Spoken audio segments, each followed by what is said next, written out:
शांताकारं भुजगशयनं पद्मनाभं सुरेशं विश्वधारं गगनसदृशं मेघवर्णं शुभांगं लक्ष्मीकान्तं कमलनयनं योगी अभिर्ध्यानगम्यं वन्दे विष्णुं भवभयहरं सर्वलोकैकनाथं।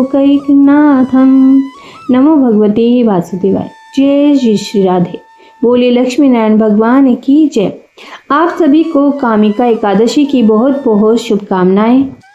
एकादशी के दिन इस कथा को पढ़ने और सुनने वाला मनुष्य सभी पापों से मुक्त होकर विष्णु लोक को जाता है। तो आइए आरंभ करते हैं कामिका एकादशी व्रत की कथा। कुंती पुत्र धर्मराज युधिष्ठिर कहने लगे कि हे भगवान, आषाढ़ शुक्ल देवशयनी एकादशी तथा चातुर्मास महात्म्य मैंने भली प्रकार से सुना। अब कृपा करके सावन कृष्ण एकादशी का क्या नाम है सो बताइए। श्री कृष्ण भगवान कहने लगे कि हे युधिष्ठिर, इस एकादशी की कथा एक समय स्वयं ब्रह्मा जी ने देवर्षि नारद से कही थी, वही मैं तुमसे कहता हूँ। नारद जी ने ब्रह्मा जी से पूछा था कि हे पितामह, सावन मास के कृष्ण पक्ष की एकादशी की कथा सुनने की मेरी इच्छा है। उसका क्या नाम है, क्या विधि है और उसका महात्म्य क्या है, सो कृपा करके कहिए। नारद जी के वचन सुनकर ब्रह्मा जी ने कहा, हे नारद, लोकों के हित के लिए तुमने बहुत सुंदर प्रश्न किया है। सावन मास की कृष्ण एकादशी का नाम कामिका है। उसके सुनने मात्र से वाजपेयी यज्ञ का फल मिलता है। इस दिन शंख चक्र गदाधारी विष्णु भगवान का पूजन होता है, जिनके नाम श्रीधर, हरि, विष्णु, माधव, मधुसूदन है। उनकी पूजा करने से जो फल मिलता है सो सुनो। जो फल गंगा, काशी, नैमिषारण्य और पुष्कर स्नान से मिलता है, वह विष्णु भगवान के पूजन से मिलता है। जो फल सूर्य और चंद्रग्रहण पर कुरुक्षेत्र और काशी में स्नान करने से, समुद्र वन सहित पृथ्वी दान करने से, सिंह राशि के बृहस्पति में गोदावरी और गंडकी नदी में स्नान से भी प्राप्त नहीं होता, वह भगवान विष्णु के पूजन से मिलता है। जो मनुष्य सावन में भगवान का पूजन करते हैं, उनसे देवता, गंधर्व और सूर्य आदि सब पूजित हो जाते हैं। अतः पापों से डरने वाले मनुष्य को कामिका एकादशी का व्रत और विष्णु भगवान का पूजन अवश्यमेव करना चाहिए। पाप रूपी कीचड़ में फंसे हुए और संसार रूपी समुद्र में डूबे मनुष्यों के लिए इस एकादशी का व्रत और भगवान विष्णु का पूजन अत्यंत आवश्यक है। इससे बढ़कर पापों के नाश का कोई उपाय नहीं है। जो भक्त लोग कामिका एकादशी के व्रत में उपवास करते हैं और इसके साथ विष्णु पूजन भी करते हैं, तो व्रत के प्रभाव से उनके सब देवों, किन्नरों, नागों और पितरों का पूजन हो जाता है। इसीलिए मनुष्य को पापों से मुक्ति पाने के लिए यह व्रत नियम अनुसार और विधि पूर्वक करना चाहिए। भगवान ने स्वयं बतलाया है, आध्यात्म विद्या से जो पुण्य मनुष्य को प्राप्त होता है, उससे अधिक पुण्य तो कामिका एकादशी के व्रत से मिल जाता है। यह व्रत मनुष्यों को मरते समय नरक में जाने से बचाता है। इसके पुण्य प्रभाव से कोई योनि भी नहीं मिलती। जो व्रती इस एकादशी का व्रत करते हुए भक्ति पूर्वक तुलसी दल विष्णु भगवान को अर्पण करते हैं, वे पापों से दूर रहते हैं। श्री विष्णु भगवान रतन, मोती, मणि तथा भूषण आदि से इतने प्रसन्न नहीं होते जितने तुलसी दल से होते हैं। तुलसी दल पूजन का फल 4 भार चांदी और 1 भार स्वर्ण के दान के बराबर माना गया है। ब्रह्मा जी बोले, हे नारद, मैं स्वयं भगवान की अति प्रिया तुलसी को सदैव नमस्कार करता हूँ। तुलसी को सींचने से मनुष्य की सब यातनाएं नष्ट हो जाती हैं। तुलसी के दर्शन मात्र से ही मानव के सब पापों का विनाश हो जाता है और शरीर से तुलसी के स्पर्श मात्र से ही मनुष्य शुद्ध हो जाता है। तुलसी जल के स्नान से प्राणी की समस्त बाधाएं और यातनाएं समाप्त हो जाती हैं। जो श्रद्धा पूर्वक भगवान के चरणों में तुलसी जी को जो अर्पण करता है, वह भव सागर से मुक्त हो जाता है। कामिका एकादशी को रात्रि जागरण और दीप दान करने वालों को प्राप्त पुण्य का वर्णन करने में स्वयं चित्रगुप्त भी असमर्थ है। एकादशी व्रत के दिन प्रभु के समक्ष दीप जलाने वालों के पितर उस दिन स्वर्ग जाते हैं। तो उन्हें स्वर्ग में जाने पर हजारों दीपकों की रोशनी प्राप्त होती है। ब्रह्मा जी कहते हैं, हे नारद, ब्रह्म हत्या तथा भ्रूण हत्या आदि पापों को नष्ट करने वाली इस कामिका एकादशी का व्रत मनुष्य को यत्न के साथ करना चाहिए। कामिका एकादशी के व्रत के महात्म्य को श्रद्धा से पढ़ने या सुनने वाला मनुष्य सब पापों से छूटकर विष्णु लोक को जाता है। प्रेम से बोलिए लक्ष्मी नारायण भगवान की जय। कामिका एकादशी के दिन गऊ के दूध का सागार लेना चाहिए। दूध और दूध के बने हुए पदार्थ, मिठाई तथा दही, आलू आदि भी आप इस दिन ले सकते हैं। कामिका एकादशी में साफ सफाई का विशेष महत्व है। व्रती व्यक्ति प्रातः स्नान आदि करके भगवान विष्णु की प्रतिमा को पंचामृत से स्नान कराए। पंचामृत से स्नान कराने से पूर्व प्रतिमा को शुद्ध गंगा जल से स्नान करना चाहिए। पंचामृत में दूध, दही, घी, शहद और शक्कर शामिल है। स्नान कराने के बाद भगवान को गंध, अक्षत, इंद्रजों का प्रयोग करें और पुष्प चढ़ाएं। धूप, दीप, चंदन आदि सुगंधित पदार्थों से आरती उतारनी चाहिए। नैवेद्य का भोग लगाएं। इसमें भगवान श्रीधर को मक्खन, मिश्री और तुलसी दल अवश्य ही चढ़ाएं और अंत में क्षमा याचना करते हुए भगवान को नमस्कार करें। विष्णु सहस्त्र नाम पाठ का जाप अवश्य करना चाहिए। इस व्रत में क्या खाएं? चावल और चावल से बनी किसी भी चीज के खाने पर पूर्णतः वर्जित होता है। व्रत के दूसरे दिन चावल से बनी हुई वस्तुओं का भोग भगवान को लगाकर ग्रहण करना चाहिए।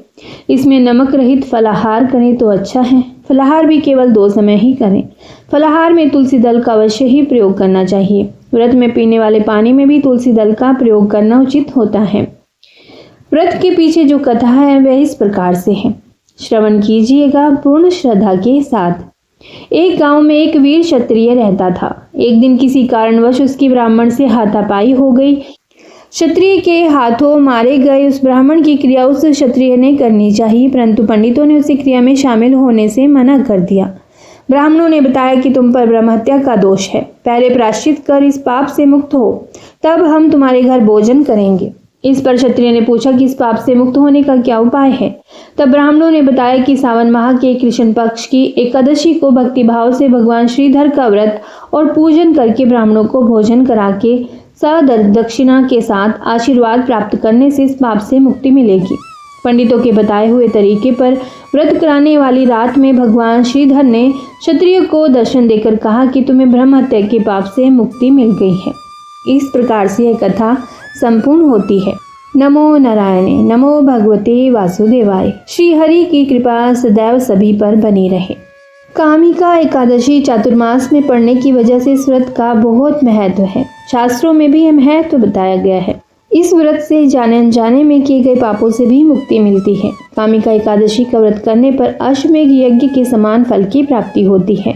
कामिका एकादशी पर भगवान विष्णु को तुलसी के पत्ते अर्पित करने से व्यक्ति पितर दोष से मुक्त होता है। इस व्रत को करने से मनुष्य को योनि में भी नहीं जाता और भक्तों की सभी मनोकामनाएं भी पूर्ण होती हैं।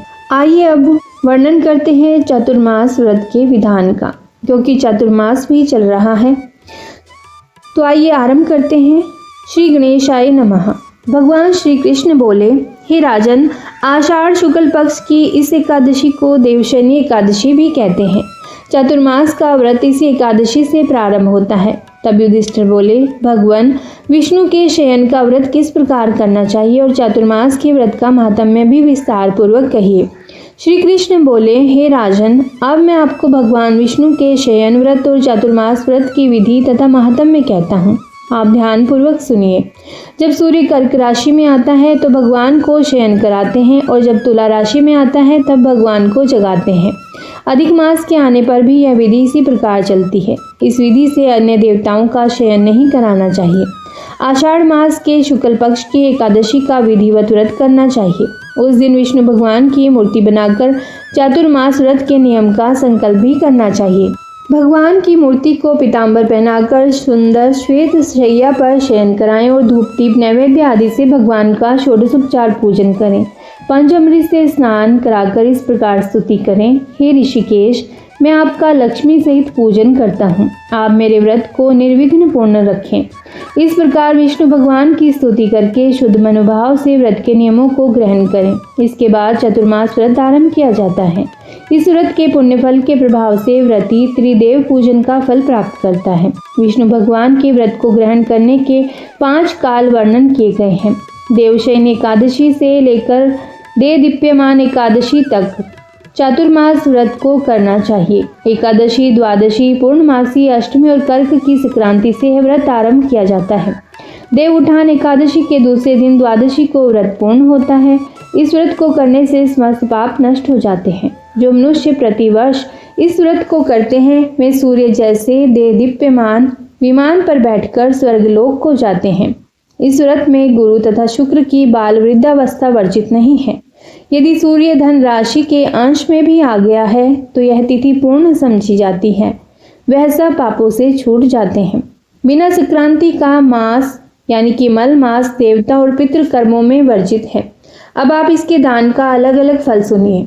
जो मनुष्य प्रतिदिन मंदिर की स्वच्छता में अपनी सेवाएं देते हैं वे उत्तम कुल के अधिकारी होते हैं। अर्थात जो मनुष्य मंदिर जाकर वहां साफ सफाई करते हैं उनके कुल के अधिकारी अति उत्तम होते हैं। जो मनुष्य चतुर्मास में भगवान को पंचामृत से स्नान कराते हैं वह वैभवशाली होकर सुख भोगते हैं। जो मनुष्य ब्राह्मणों को भूमि, स्वर्ण आदि दान देते हैं तथा जो विष्णु भगवान की सोने की प्रतिमा बनाकर धूप, दीप, नैवेद्य और पुष्प आदि से भगवान का पूजन करते हैं वह अंत में स्वर्गलोक में जाकर अक्षय सुख भोगते हैं।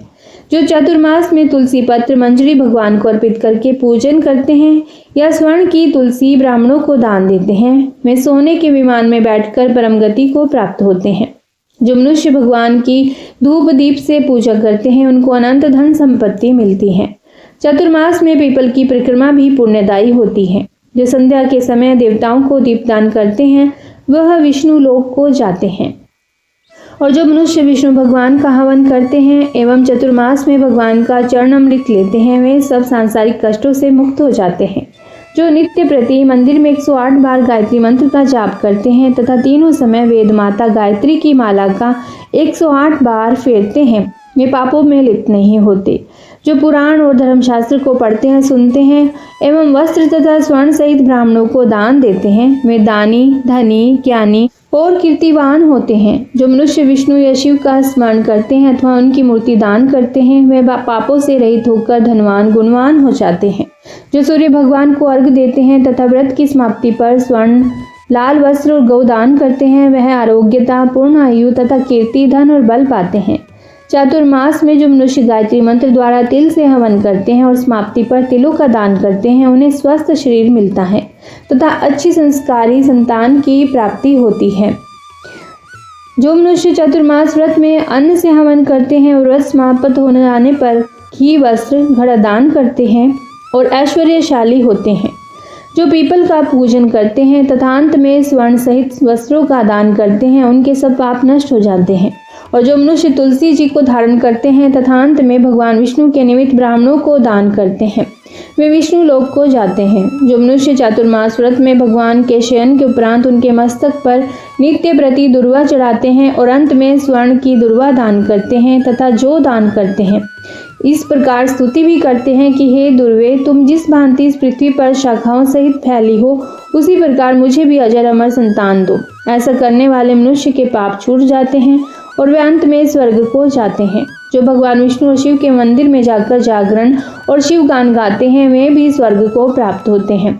चतुर्मास व्रत में उत्तम ध्वनि वाला घंटा दान करना चाहिए तथा इस प्रकार प्रार्थना करनी चाहिए, हे भगवान, हे जगतपते, आप पापों का नाश करने वाले हैं। आप मेरे न करने योग्य कार्यों को करने से जो पाप उत्पन्न हुए हैं उनको नष्ट करिए। जो मनुष्य चातुर्मास व्रत की समाप्ति पर गायों का या एक ही कपिला गौ का दान करते हैं, वस्त्र दान करते हैं अथवा जो नित्य प्रति ब्राह्मणों को भोजन कराते तथा नमस्कार करते हैं उनके समस्त पाप छूट जाते हैं और वे दीर्घायु तथा लक्ष्मीवान होते हैं। जो शिवजी के प्रसन्नार्थ चांदी या तांबे का दान करते हैं उनको श्रद्धा से पुत्र की प्राप्ति होती है।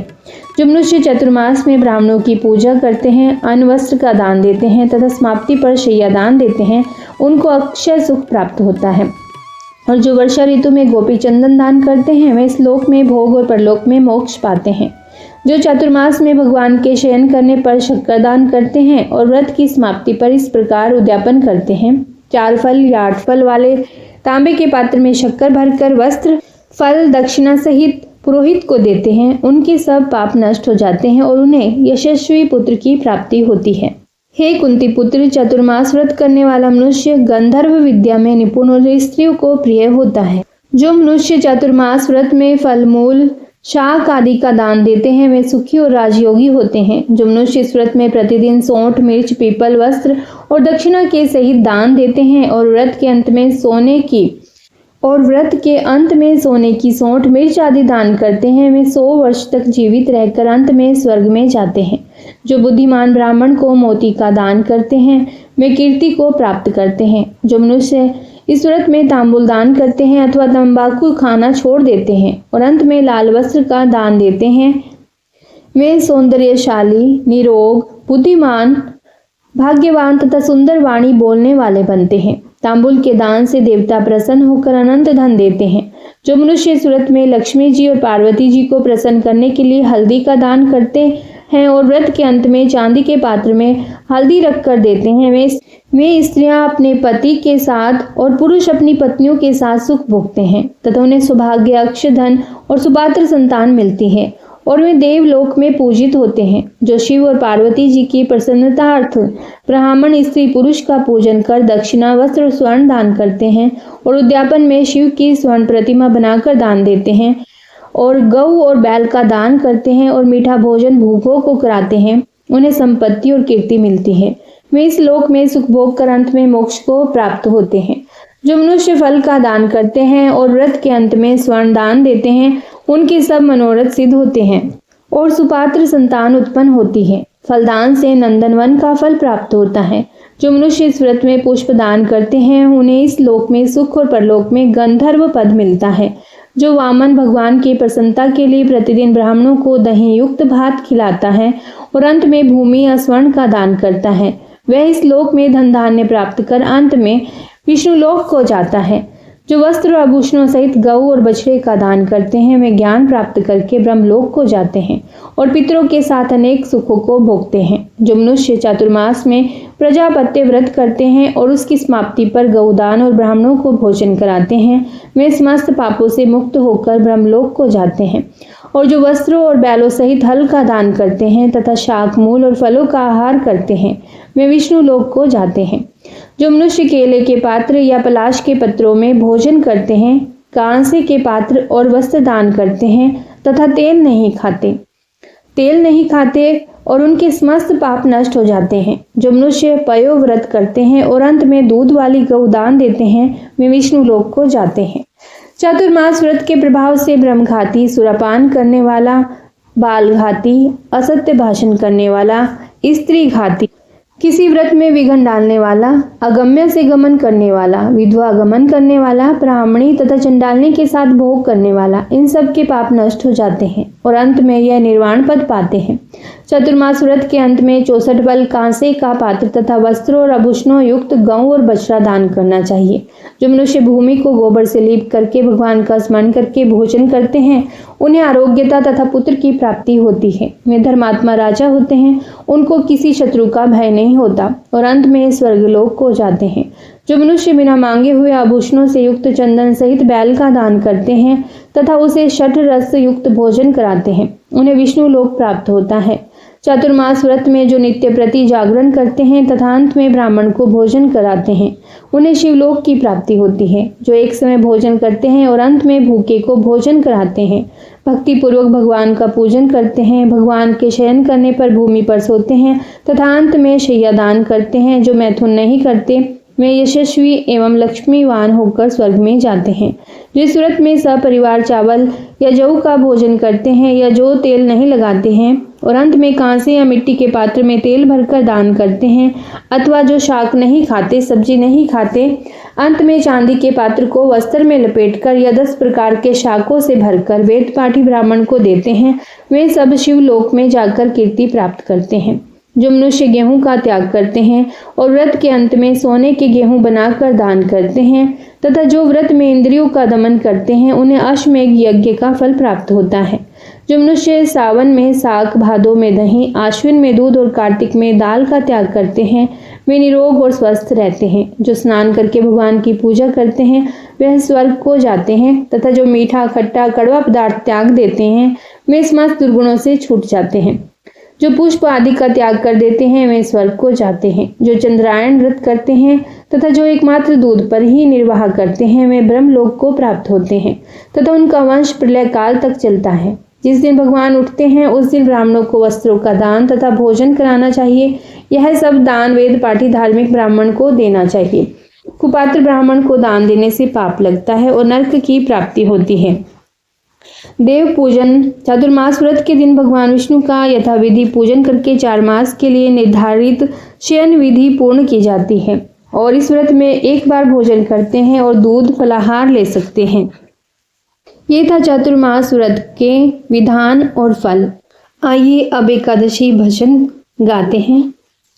गोविंद जय जय गोपाल जय जय, गोविंद जय जय गोपाल जय जय, राधा रमण हरि गोविंद जय जय, राधा रमण हरि गोविंद जय जय, ब्रह्मा की जय जय, विष्णु की जय जय, ब्रह्मा की जय जय, विष्णु की जय जय, उमापति शिव शंकर की जय जय, उमापति शिव शंकर की जय जय, राधा की जय जय, रुक्मण की जय जय, राधा की जय जय, रुक्मण की जय जय, मोर मुकुट बंशी वाले की जय जय, मोर मुकुट बंशी वाले की जय जय, गंगा की जय जय, यमुना की जय जय,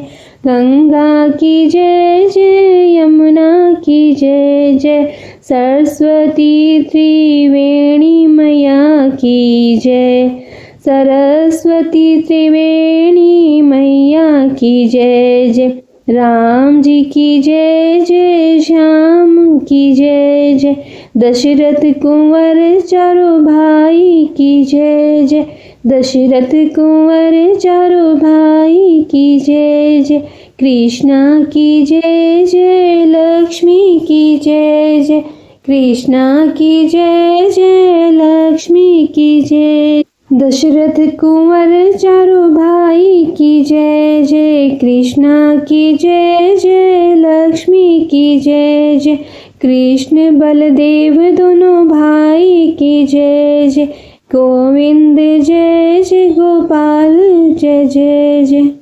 जय श्री कृष्णा, जय श्री राधे। नमो नारायण। लक्ष्मी मैया और विष्णु भगवान सदा आप सभी पर कृपा बरसाते रहें, आप सभी की मनोकामनाएं पूर्ण करें। यदि यह वीडियो आपको अच्छी लगी हो तो इसे लाइक और शेयर जरूर कीजिएगा और चैनल को सब्सक्राइब कीजिएगा। कमेंट बॉक्स में नमो भगवते वासुदेवाय अवश्य ही लिखिएगा। जय श्री राधे।